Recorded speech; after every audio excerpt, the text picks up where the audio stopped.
Avui comencem en els equips de la Pedrera del Club Esportiu Bàsquet Llíria i concretament en l'equip Sènior B, que milita en categoria autonòmica. Javi, com has viscut el canvi de júnior a sènior? El canvi de júnior a sènior sempre sol ser molt dur, ja que les característiques físiques, l'estil de xoc i la veterania dels rivals sol incidir molt, però la veritat és que amb el recolzament dels meus companys ha sigut més fàcil de lo que em pensava. Jorge, què perspectiva de futur veus per a l'equip? Podem somiar? Sí, clar, per què no? Mirant la qualitat que tenen els companys i el treball que estem realitzant en pista, tant en els entrenaments com en els partits, jo crec que encara és pront per pensar en futur, però sí, clar que se pot somiar.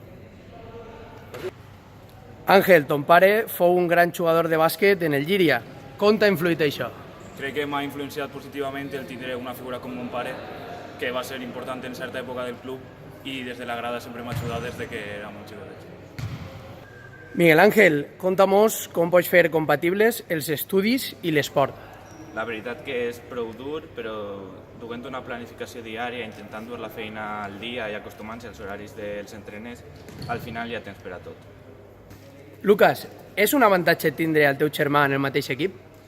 Sí, la verdad es que siempre me ha hecho ilusión jugar en el mismo equipo que él y siempre que puede me ayuda y la verdad es que no me puedo quejar. Vicent, has notat el canvi de la categoria preferent a l'autonòmica? La veritat és que es nota un poquet, sobretot en els equips, són més durs i són molt físics. I la veritat que molt estar en aquesta categoria. Carlos, ton pare també ha sigut jugador del Llíria. És molt crític amb tu? Sí, la verdad es que es muy crítico, pero bueno, yo respeto mucho su opinión, creo que me ha ayudado bastante en mi juego y además con los años he aprendido a saber cuándo tenemos que hablar del partido y cuándo hay que posponer la charla. Adrián, com va el postoperatori de la intervenció quirúrgica al genoll? Quan tens previst tornar a l'equip? Bueno, ahí vamos poco a poco, es una recuperación que es lenta, pero esperamos que para Navidades, para ese parón, ya se pueda estar ahí al 100%. Ves fort, has debutat en l'equip EVA.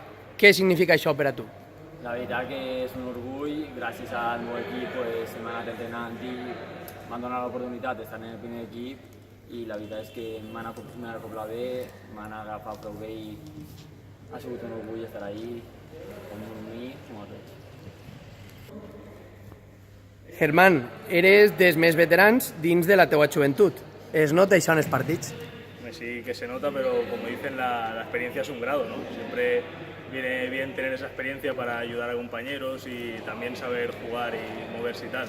Siempre es un grado de experiencia, está bien.